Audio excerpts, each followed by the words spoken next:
அனைவருக்கும் சிறந்த பரிசு சாரேகாமா கார்வான்.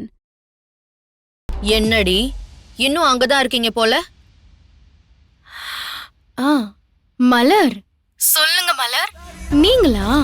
நான் யாரோன்னு நினைச்சிட்டேன். ஆமா, இவ்ளோ நேரம் எப்படி அங்க இருக்க விட்டாங்க? பணத்தை கட்டலனா இடத்த காலி பண்ணுங்கன்னு ஸ்ட்ரிக்ட்டா சொல்லிருப்பாங்களே. ஆமா, அப்படிதான் சொன்னாங்க. ஏண்டி என்னமோ குடுத்து வச்ச மாதிரி என்னமோ உன் புருஷனை அனுப்பி பணம் வாங்கிட்டு வர சொல்ற? பாவோன்னு பார்த்து திரும்ப கூப்பிட்டு குடுக்கலான்னு பார்த்தா வேண்டான்னு சொல்லிருக்க. இப்போ திரும்பவும் காசு வேணும்னு கையேந்திட்டு வான்னு சொல்லி அவனை அனுப்பி வச்சிருக்க. இல்ல புரியாம தான் கேக்குறேன், உங்க எல்லாருக்கும் ரேணுகா கூட பழகி பழகி மூளை கலங்கி போச்சா?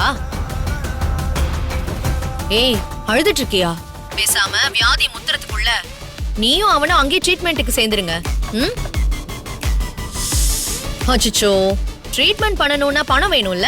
உன் அண்ணனுக்கே செலவு பண்ண முடியாம இப்ப அவனை எங்க தூக்கிட்டு போறதுன்னு தெரியாம முழிச்சிட்டு இருக்கீங்க.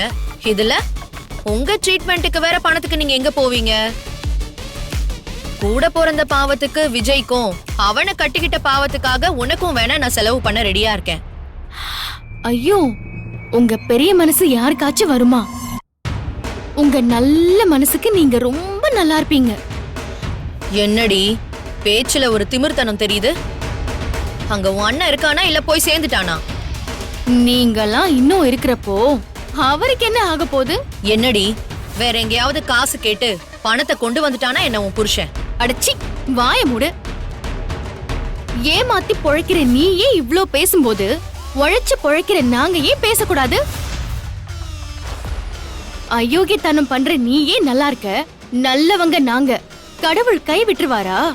ஆமாமா, கடவுள் கைய பிடிக்க வந்ததுனாலதான் இப்ப நீங்க எல்லாம் ஹாஸ்பிட்டல் இருக்கீங்க பாரு. பணத்தை கொடுத்து நீதிய விலைக்கு வாங்கிடலான்னு நினைக்காத.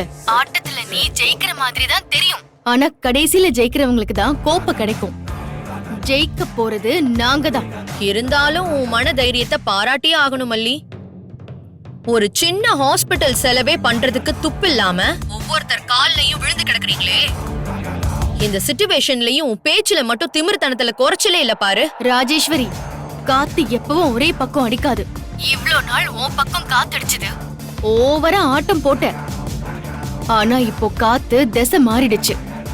அது ஏன் புருஷன் உண்மையா உழைச்சு சம்பாதிச்ச வீடு.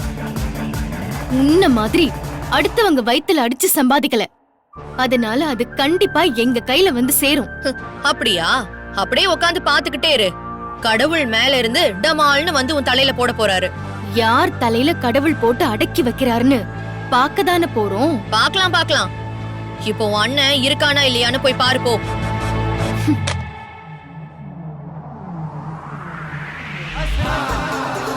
இதுங்களை நம்பி யார் பணம் கொடுப்பா? பேங்க்லயும் லோன் கொடுக்க விடாம பண்ணிட்டோம். ஆனா எப்படி பணத்தை ரெடி பண்ணிருப்பான்னு தெரியலையே. அவ என்னமோ ஓவரா பேசுறா. எல்லாம் மாமா கூட இருக்கிற தைரியம் தான். யார் கையில காலையாச்சும் விழுந்து பணத்தை ரெடி பண்ணி கொடுத்துட்டாருல்ல, பின்னையே எப்படி பேச மாட்டா?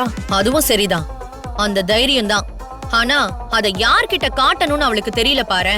இப்ப என்ன சொரிஞ்சு விட்டுட்டா, நான் சும்மா விட்டுருவேனா? அவளை ஏதாவது செய்வேன். இதெல்லாம் அவளால தாங்க முடியுமா? இவ்ளோ அடிபட்டும் அவ கொஞ்சம் கூட புரிஞ்சுக்க மாட்டேங்கிறாளே. அவ இன்னைக்கு பேசின பேச்சுக்கு ரொம்ப ஃபீல் பண்ண போறா. இந்த வீடியோ உங்களுக்கு பிடிச்சிருந்தா லைக் பண்ணுங்க, ஷேர் பண்ணுங்க, காமெண்ட் பண்ணுங்க. Saregama TV shows Tamil subscribe பண்ணுங்க.